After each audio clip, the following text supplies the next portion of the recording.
Follow me. Makeup. Yeah, wardrobe. I'll just fold it like this so that you don't see it.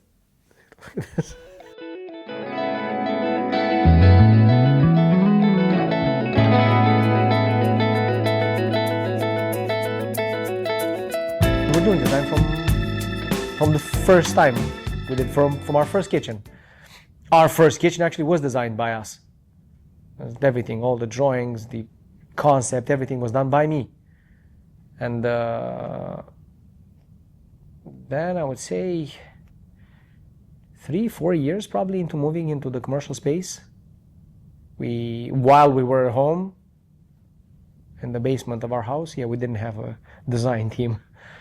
We were the design team, manufacturing, finishing, delivery, and installation.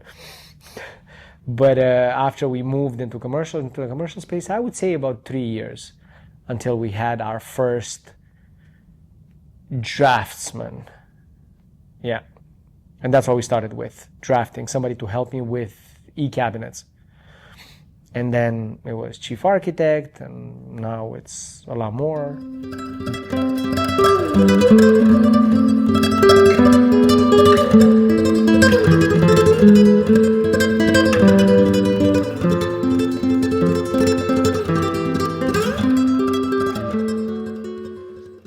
So yeah, the machine was brought in. It comes in multiple pieces, but I was able to bring it here in 2 massive pieces. The conveyor belt and the spray chamber. And what I did this weekend, I just put them together and reconnected. Because the, again, spraying table, I could go into details. It's, I don't know, I would say 200 individual moving parts. So, but we're just talking about the spraying table. It has a lot of connections, air, electrical, sensors that have to go into the machine, into the spraying chamber, and into the computer that controls everything. So this was the 3rd time I'm putting this machine together.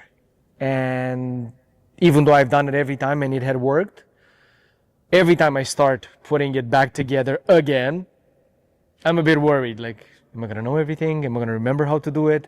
And to my surprise, this time, a lot of as you see, I'm using a lot of tape and make my own notes and write on them. I don't know if you can tell, this is extremely brittle.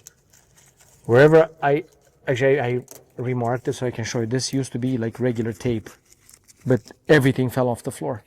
It fell on the floor when I was trying to trace the hoses and wires. So there was a lot of guessing game that happened yesterday.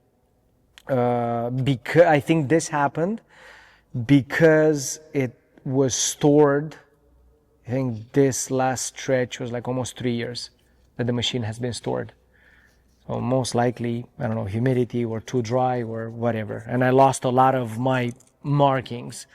But luckily I put it together, I started it, everything works up to this point, because I still have to put the guns on it, the spraying guns, and do an actual test with paint.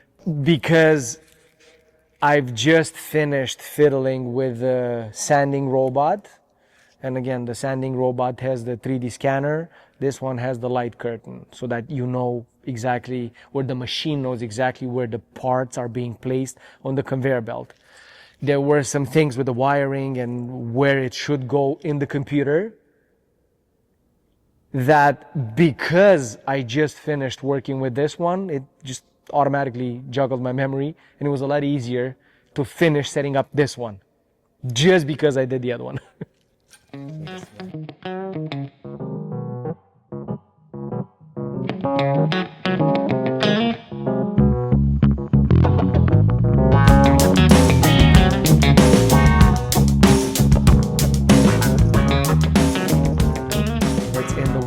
Chefla, it's a dinosaur, but I love dinosaur tools.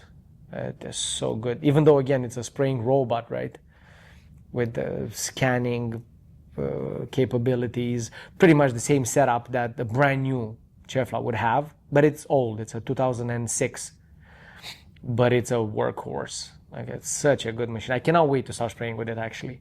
Everything that we have in the shop right now, all the sanding robot, the CNC, the brush sander, now the Chefla, they're meant to be used 24/7. So they're high industrial output machinery, but they will never be. With us, they're like on a working vacation because they never work nonstop.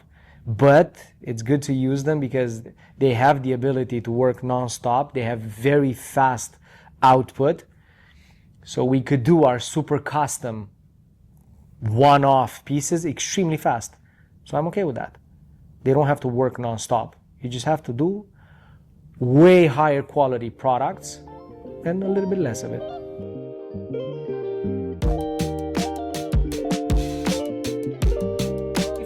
If you've learned how to work with CNC equipment, because everything is CNC, the router is CNC, the sander is CNC, the Chefla is CNC, you will see similarities between them. And when something goes wrong with, I don't know, the scanner on the robotic sander, I know from Chefla some little details about the light curtain that one has to scan the pieces. So there's a little bit of transfer of knowledge from one to the other.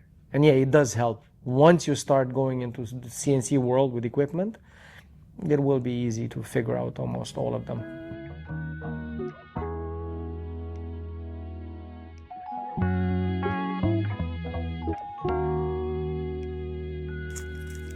Oh, you feel it. It's like paper. Yeah, and it was, all the spaghetti was on the floor. So I had to separate them because as soon as I started pulling them to straighten them out, all my markings would just disappear. Like, wait. So I just separated them, put them with the electrical tape because I know pretty much which set goes in what area. And then from there, I was able to fine-tune it. And it had worked.